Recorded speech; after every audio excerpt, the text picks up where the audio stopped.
حضرت عوف بن مالک رضی اللہ تعالی عنہ بیان کرتے ہیں، رسول اللہ صلی اللہ علیہ وآلہ وسلم نے نماز جنازہ پڑھی تو میں نے آپ کی دعا یاد کر لی۔ آپ کہہ رہے تھے، اے اللہ اسے معاف فرما، اس کی بہترین مہمان نوازی فرما،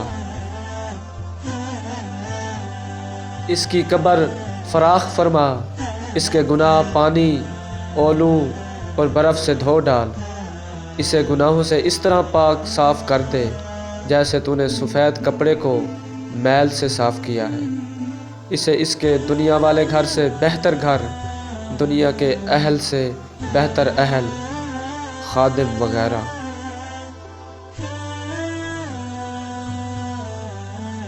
اور دنیا کی زوجہ سے بہتر زوجہ عطا فرما، اسے جنت میں داخل فرما، اور عذاب قبر نیز عذاب جہنم سے محفوظ رکھ۔ اور ایک روایت میں ہے، اسے فتنہ قبر اور عذاب جہنم سے محفوظ فرما۔